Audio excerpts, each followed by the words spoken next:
తాకట్లో ఉన్న బంగారాన్ని విడిపించి ఆ రోజున మార్కెట్ ధర కట్టి మిగిలిన డబ్బును మీకు అందిస్తుంది కొమ్మూరి గోల్డ్.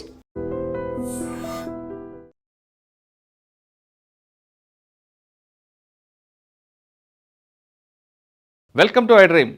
తెలుగు రాష్ట్రాల్లో ఇప్పుడు పోక్సో చట్టం మీద చర్చ జరుగుతుంది. అసలు పోక్సో చట్టం అంటే ఏంటి, అది ఎవరికి వర్తిస్తుంది, శిక్ష పడితే ఎలా ఉంటుంది అని దీని మీద ఈరోజు మనం మాట్లాడదాం.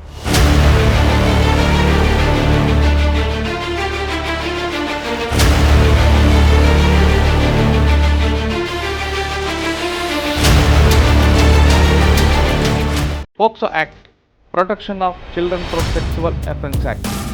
తెలుగులో చెప్పాలంటే పిల్లలను లైంగిక నేరాల నుండి రక్షించే చట్టం 2012లో స్టార్ట్ అయింది. ఈ చట్టం భారతదేశంలో 18 సంవత్సరాలలోపు పిల్లలను లైంగిక వేధింపులు, దాడులు, దుర్వినియోగం నుండి కాపాడడానికి తీసుకొచ్చారు.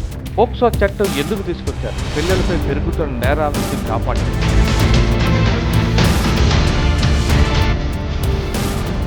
సెక్సువల్ అబ్యూజ్, హెరాస్మెంట్, రేప్, అదేవిధంగా పోర్నోగ్రఫీ వంటి నేరాల నుంచి అరికట్టడానికి ఈ చట్టం రూపొందించారు. పోక్సో చట్టంలో ముఖ్య విశేషాలు: 1. చైల్డ్ అంటే ఎవరు? ఈ చట్ట ప్రకారం 18 సంవత్సరాల లోపు ఉన్న ప్రతి వ్యక్తి పిల్లలే. అబ్బాయి అయినా అమ్మాయి అయినా ఈ చట్టం వర్తిస్తుంది. ఏ నేరాలకు ఈ చట్టం వర్తిస్తుంది? సెక్సువల్ అసెంట్, పిల్లలను అసభ్యంగా తాకడం లేదా లైంగిక ఉద్దేశంతో పరచడం, బలత్కారం నుండి తీవ్రమైన లైంగిక దాడులు, అసభ్య మాటలు, అసభ్య మెసేజ్లు, ఫోటోలు చూపించడం, వ్యక్తపడడం, పిల్లల ఫోటోలు, వీడియోలను అసభ్యంగా ఉపయోగించడం. ఈ చట్టంలో శిక్షలు ఎలా ఉంటాయి? నేరం తీవ్రత ఆధారంగా కొన్ని సంవత్సరాల జైలు శిక్ష, జీవిత ఖైదు, తీవ్రమైన కేసుల్లో మరణ దండన కూడా ఉంటుంది. ప్రత్యేక కోర్టులు కూడా వీటికి ఏర్పడ్డాయి. పోక్సో కేసుల కోసం ప్రత్యేక కోర్టు ఏర్పాటు చేశారు. ఇవి వేగంగా విచారణ చేస్తాయి, పిల్లలకు భయం కలగకుండా వాతావరణం కల్పిస్తాయి, పిల్లల గోప్యతను రక్షిస్తాయి. చట్టం ప్రకారం పిల్లల పేర్లు, ఫోటో, స్కూల్ వివరాలు, గుర్తింపు వచ్చే సమాచారం బయట పెట్టకూడదు.